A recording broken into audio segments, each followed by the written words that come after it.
This video is brought to you by Straight Goods News, Canada's alternative online news source. Visit straightgoods.ca. I think essentially the Speaker washed his hands by saying, look, unless I can prove, and I can't prove, that any of these ministers deliberately lied when they said that they agree with the recommendation and the conclusions of the Auditor General, there's nothing I can do in terms of ruling on this question of privilege. So basically threw it out.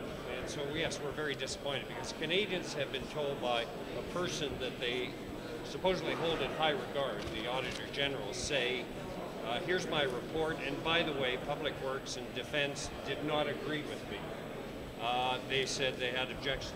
And that was proven again last week by the Deputy Minister, Fonberg, saying, no, we don't agree.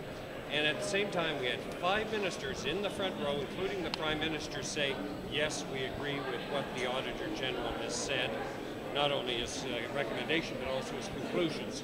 So, you know, is the government just saying anything it wants to get itself out of hot water? They're not leveling with Canadians. So, yes, we're very disappointed. Mr. Scheer's decision. How is he supposed to make a decision without any proof, as you say? He said he couldn't find any proof, so doesn't that logically mean that, well, he can't rule?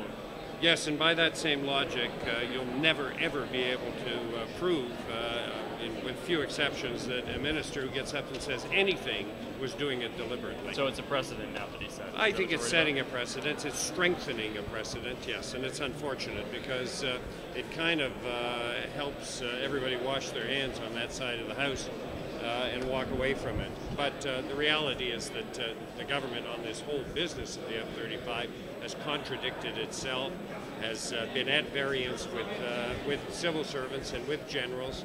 And it seems that if the minister is not aware of what the thinking was inside of D&D in this case, that it's the fault of the civil servants and the generals, really, for not informing that person, that minister.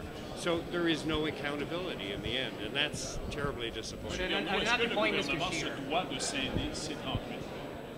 Se doit de comme ça.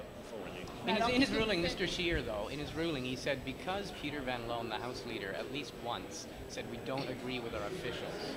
So he said because Mr. Van Loan said we don't agree with our officials who don't agree with the Auditor General, he seems to, from that, he's built the case that there's not been any misleading of Parliament.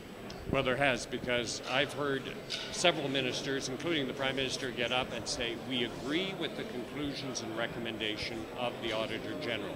Nothing is clearer to me than that. And it's very, very clear that, you know, what they're doing is separating themselves from the civil servants. And by the way, again, if the civil servants, I beg your pardon, if the minister is not aware of something, then they blame the civil servants for not informing them. In other words, they have no accountability to be informed as ministers, which to me is unconscionable. But it seems that Mr. Scheer is saying it suffices just to say we, the ministers, accept the Auditor General's, and even although bureaucrats don't accept the Auditor General's. He seems to be saying that's fine. I mean, and that speaks to a very sad state of affairs where basically the ministers say, well, we accept it, even though our civil servants don't, even though we are their bosses and they're supposed to toe the government line. So what do you make of that yourself? I think that there's a serious problem between ministers and their departments. And to me, that requires accountability. There's a lack of leadership, there's a lack of control if everybody says what they want to say and nobody's accountable. So who's running the shop? Good question.